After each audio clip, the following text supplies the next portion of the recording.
Hey, what's up everybody, BDF 44 coming at you with another video. Alright, so I want to share with you guys a really interesting experience that just happened with me right now. If anything, I just wanted to document it more than anything. So I just got to enjoying the Kendrick Lamar Count Me Out video that he did. I thought it was excellent. I think it's maybe his third single from his latest album, which was doing fantastically well. And something at the end of that video that really stuck out to me. Now, the thing I want to let you guys know is that Kendrick Lamar is on the list. If you guys have been following me, I have the prayer list, and I tell you, I pray about a bunch of celebrities, a bunch of friends, a bunch of family members. Kendrick Lamar has been on that list for about probably 2 years now. I don't remember I don't remember what prompted me to pray for him specifically, but he's on that list with a bunch of like 150 other people as well. Anyway, so the video itself ended with an angel on his shoulder, kind of angel putting their hand on his shoulder like this. Yesterday, very much in my own life, in my own world, I was sitting at my little table here doing art, smoking my weed as I always do, really feeling my feelings. As you guys know, I had a bad day yesterday with my mental health and stuff. The last couple days been bad, and one of the things that I was doing there, trying to just kind of smoke my way through my feelings, was I got into prayer. I was praying at the same time, you know, trying to connect with God, trying to just find some peace in the moment. And I felt my own hand. It was like a prayerful energy that comes about me sometimes, and my hands tend to just kind of move by themselves in like a real wavy kind of way. I don't know. I've been doing it since I was a little kid. It's just a little strange. I've never even looked into if there's spiritual energy behind it or if it's just a product of my own mental health. But I tend to pray and have my hands move by themselves with the spirit of the Lord or whatever. That's how I perceive it. So in this situation, it's not abnormal for me to do this, but in this particular moment, I felt my hand put my hand on my own shoulder, just like this, ever so slightly, just like this. And immediately as my hand touched my shoulder, I saw the image of my niece who had passed away last year, and then an image of my other niece who had passed away the year before she did. And it was one of those situations where the exact same image of him having a shoulder placed on his hand by the angels was the same image I felt yesterday. Now, here's another thing that I want to document in regards to the situation. Right now, before the video that I saw, I was listening to the Laker video that I had done for the second time. Just listening to it at random while I was doing some more art. I'm working on right now, a piece I literally haven't even finished. I will show you as we speak. I'm literally working on a piece, and as I'm listening to it, my hands did that thing again. Like, it wasn't in prayer, but it was like my hands did that thing, and I went and I turned the headphones off. All right, and I'm like, okay, Lord, obviously the Lord's trying to connect with me in this way at this moment. I'm sitting in that same spot. And so I go over and I grab my phone. So I'm like, there's only a few things I'm going to do. If I'm not going to be listening to myself, I'm probably going to grab something. It's probably something on YouTube the Lord wants me to see, or something like that. It's usually like that for me. So I went over and turned on the YouTube, and sure enough, the only thing that really caught my eye was Kendrick Lamar's video. So I clicked on it and proceeded to see all of this. So that's what I wanted to document. I know a lot of people are going to look at me and say, that's cap. That's fine. Like I said, it's not about whether or not you believe me. It's about whether or not I can remember this. I don't want to forget it. See, what I want to start doing is documenting things that I see in regards to the people on the list, because what I'm seeing is them coming together randomly, supporting one another in situations randomly. And a lot of them are coming into circumstances, the celebrities that is, are coming into circumstances that are right in front of us. And those of us who've been watching my channel can see that I've been talking about these people leading up into them becoming a part of these situations, and had told you that I had started praying for these people before these situations even occurred. So all of this is actual documented. So what I'm trying to do now is start to document when I see these people coming together. Essentially, what I'm trying to find is the DNA and proof of a living God, a real living God in my own life. Not waiting for a religion to tell me nothing. No, looking for patterns, actual patterns based on my own faith, people I'm praying for, and watching as he uses them based on the prayers that I believe I am praying. Now, I know I sound crazy, but it's fine. Like I said, I'm looking for DNA proof that you can see in these damn videos based on these conversations, and I'm finding it. I'm literally finding it. That's the thing.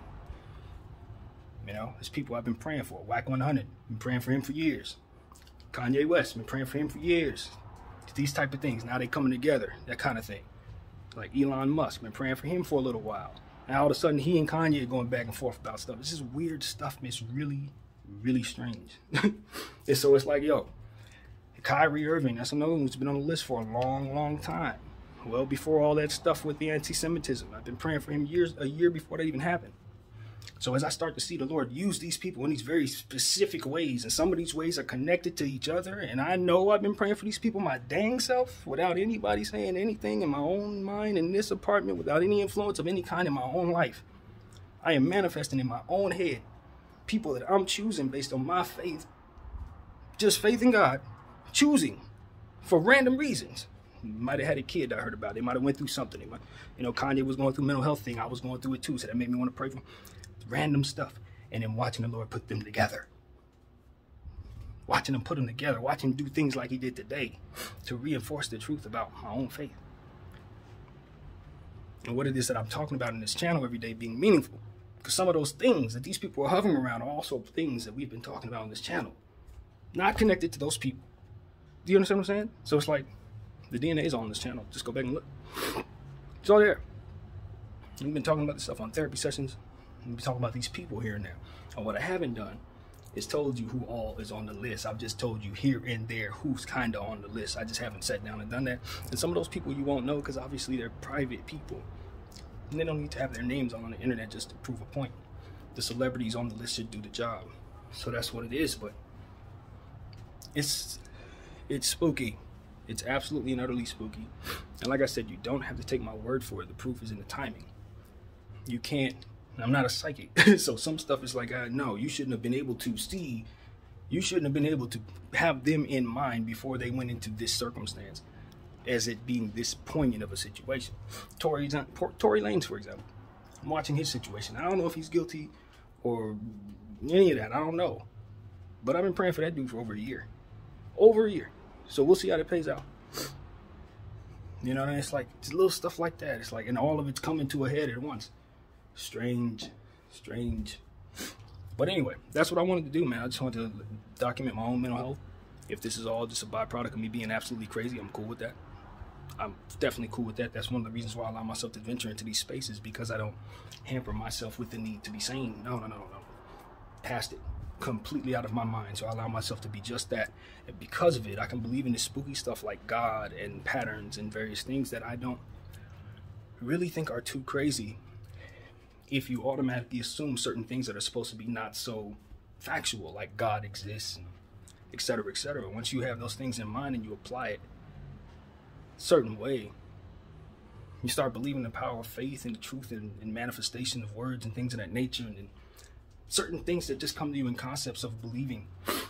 Then you realize that your relationship with God is not just about helping yourself and helping your family. It's about doing whatever his agenda is at that moment. And you realize you've been hearing that your whole life. Oh, put God first, God's plans and all that. And it's like a corniness that's attached to it based on the religious images and all of that stuff. But when you dig into yourself, you really come up with some of that same stuff. That he's on his own mission. There's an agenda going on that's bigger than you. That, it's not that I'm sitting up here manifesting these people and pushing them in positions based on my words and my prayers. It's that God is moving. He's allowing me to peek in on what he's doing and see some of the math from which he's working. It's like he's allowing me to be able to put some of this together for the people who are watching me for whatever set of reasons. It's like he's doing stuff. And so it's like, I encourage people to understand that I don't understand any of this, but I'm just starting to put it together and looking at it for what it's worth. And I'm a believer, man. And I think a lot of these people on this list are believers. And if they're not believers, I want you to pay attention to what happens with them. Pay attention to some of these people. Because I have been praying for them, and there has been things that are starting to lean in their favor. Where they're starting to learn lessons, or they're starting to be humbled, or various things. And it's just like, if only the world knew that I was literally in this house chanting these people's name in Jesus' name, and for the betterment of their circumstances and that of the people that come after them, the people they take care of, and the circumstances from which they're dealing with. you know, the frequencies from which they're on and the people who control them and their businesses and various things, if they realize that there was someone randomly in Los Angeles who was putting spiritual energy into them as they move, they would understand why certain things may be working in a certain way. You know what I mean? Like there's a hub of spirituality. Someone's praying for them like an ancestor. You know what I'm saying? And that's exactly what I'm doing. So, and I'm calling on ancestors as well. I'm making spiritual agreements in regards to that. You know what I mean? It's a lot going on here in regards to myself and what I'm praying about and how the Lord is allowing me to see what it is he wants me to do. The closer I get to him, the more he's starting to reveal to me what it is I'm supposed to be saying to you.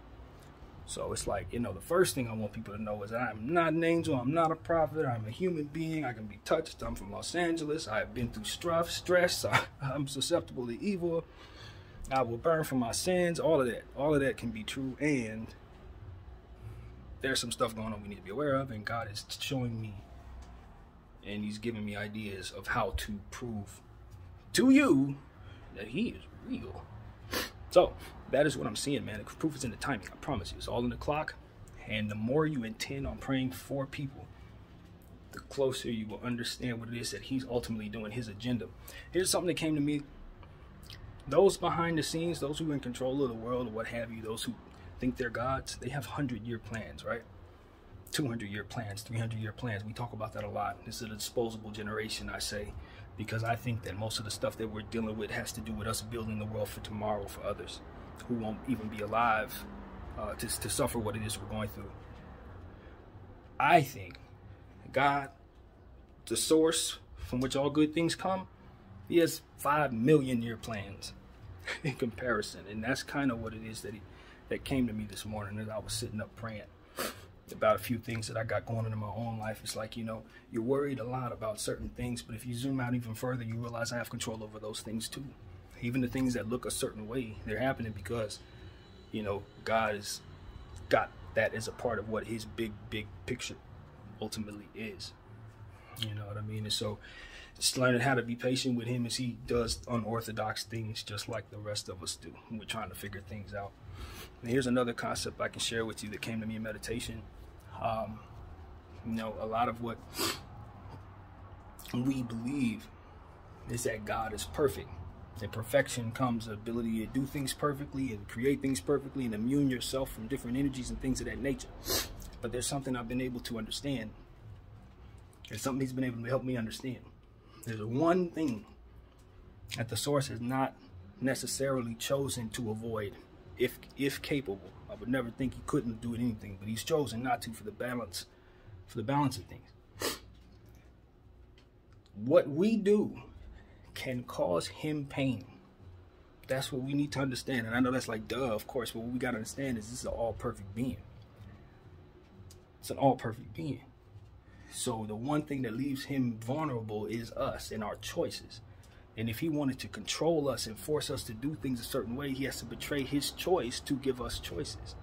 So he's chosen to be vulnerable in the presence of us. So when we throw hatred at him and he reacts at us irrationally, or when you see certain things that happen that are tragedies and you can't understand how the hell did that tragedy happen? Why did that unspeakable thing? Why did he let that baby this way? Why did that person that way? It's the reaction of pain that falls through the cracks. That's what slips through the cracks. That's the imperfection in the entire situation. It's the energy that he takes back when we disappoint. It's the energy that he takes back when his feelings are hurt. That's the missing variable. That praise, when we go praise God, that's the importance. It balances out the tragedy of the earth. It balances out the sin of man. That's why I think other religions are so intent on praying certain times a day, every day. It's because they understand the blowback that is important of praise. The blowback and balance necessary. Because everything is balanced, if you notice. Everything stays together by balance. That's the order from which the source chooses to create. So if that balance is necessary, even in the sense of him choosing to give us the choice of free will, then there had to be some balance to make it so that that blowback could have some balance in and of itself. Otherwise, he's only taking back hell for the good that he's trying to create. So if he's creating us to be good and he's taking the blowback of hate and hurt and pain, what is it that goes into the creation? Tragedy, pain, sufferings, things of that nature. It blows back to us. So what keeps that balance? It's that praise.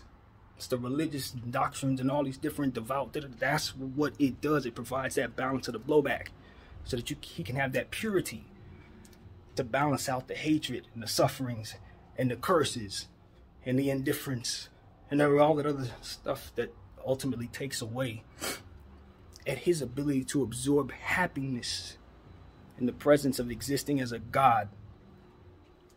You understand what I'm saying? So that's what I've been able to understand. You know, that praise God thing ain't just about us falling in line and being obedient. No, that's the nature of man.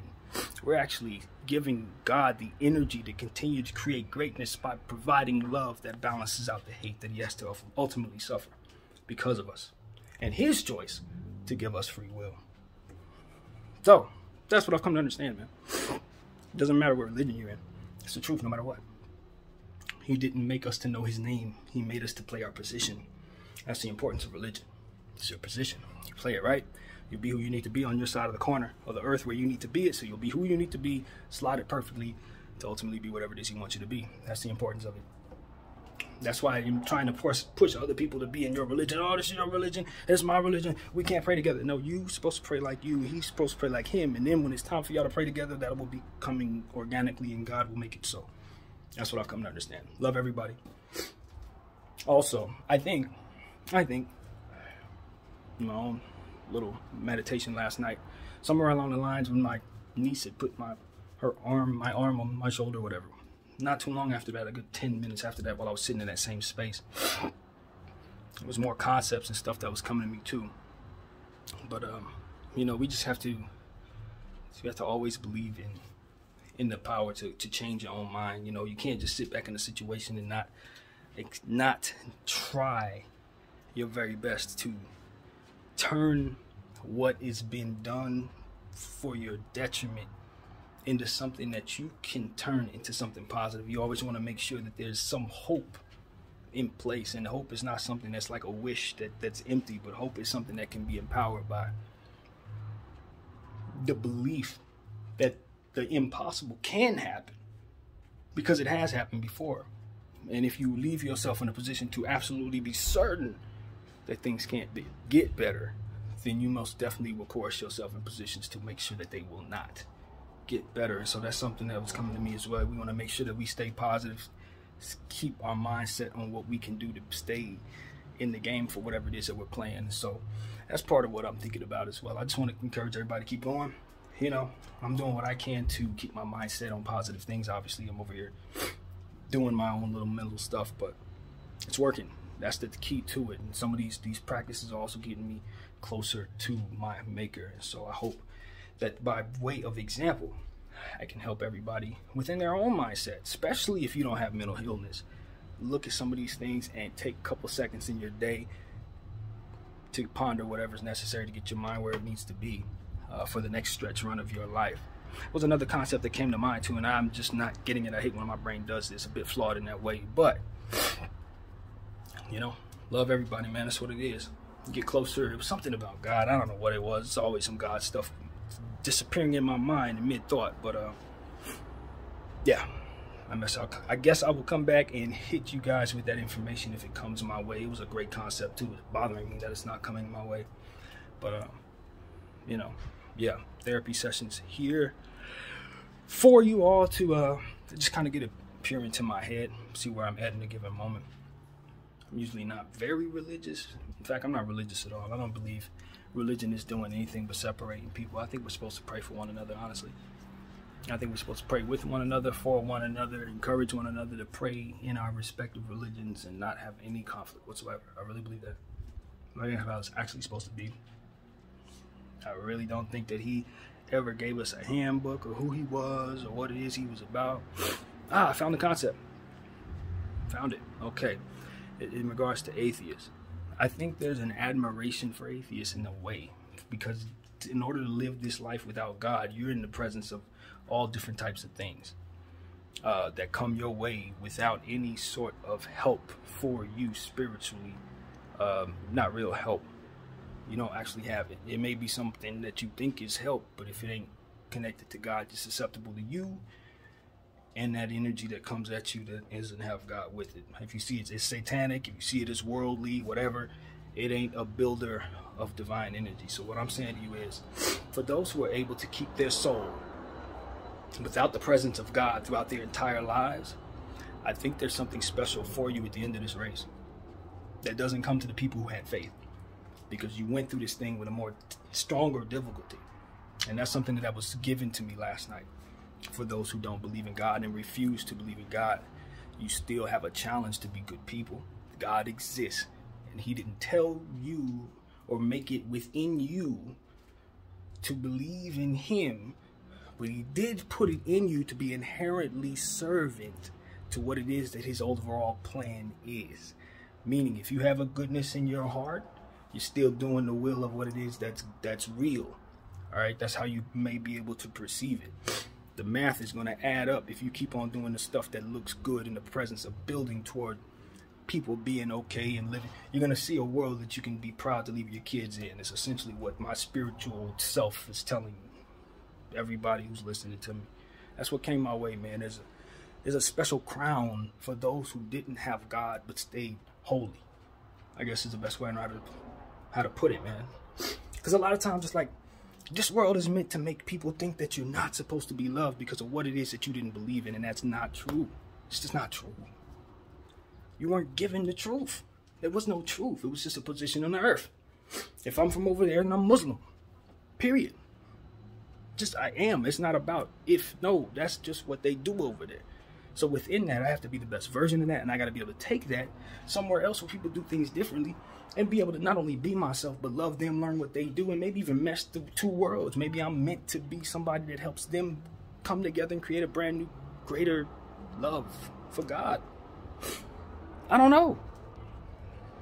I don't assume to know, but I know God's there. I'm certain of it. I'm absolutely certain of it. You know, and he's allowed me to know this in a way that is supposed to not be understood. You know, we're not supposed to like, oh no, because of certain things that they have that conflict the nature of our religion, therefore their religion is off. But it's like, no, because a lot of what we do is indoctrinate and lies. Some of the things that we have in our book isn't true. The God in it is true. Some of the stories are real, but we know some of the people have perverted both. All the religions have been perverted, both of them. So when you consider the understanding of that, or that being the case, you gotta understand that it's not incumbent upon those who inhabit those religions to understand the true faith. It's still evolving. It's essentially what we're saying. Today is 3 major religions. Tomorrow, they may be a blend of both with a little sprinkle of something else that might be coming. But it's still going to be pointed at the same source, so long as it's doing the bidding of goodwill and production of human life and overall cultivation of I don't know, the fullness of goodness, I guess. I could not possibly try to make it all make sense in my own words, but if you're doing good, good things happen. I mean, I think it's that simple. Because a lot of the agreements we hold ain't going to stay put anyway. Some of these religions are going to be forgotten about, man. And we know that. But, you know, at the end of the day, compassion is a definite good place to start for most things, I think. Right? And then from there, you learn how to be vulnerable, responsibly vulnerable. I think that's a good one. You know, accountable. Right? Those are things that work. Discipline, I think that's a good one. Accepting and balance of while you're trying to discipline yourself, you also allow people to be themselves too, right? Those things. We always take it too far. Oh no, they're infidels, they're doing the worst thing. Nah, there's a place for that. Let them do that over there, man. Pray for them. You know, it's like, that's really all we're supposed to actually be doing, if you ask me. All this other stuff and holding people accountable. You must. Lack of faith. It's not your job to hold somebody else accountable. It's like, it's your job to hold others up in prayer, as I'm learning. Instead of, let me control them, and you close your eyes and you pray for 100 people. If everybody does that, like I'm doing it, it's a different world we're in. It's a different world. You're trying to control 100 people. I'm trying to talk to the guy who controls 100 people. He controls 100 people. You really want to move them, you can talk to him. It's pretty much the thought. That's really it. My name is BDF 44. Thank you all for watching.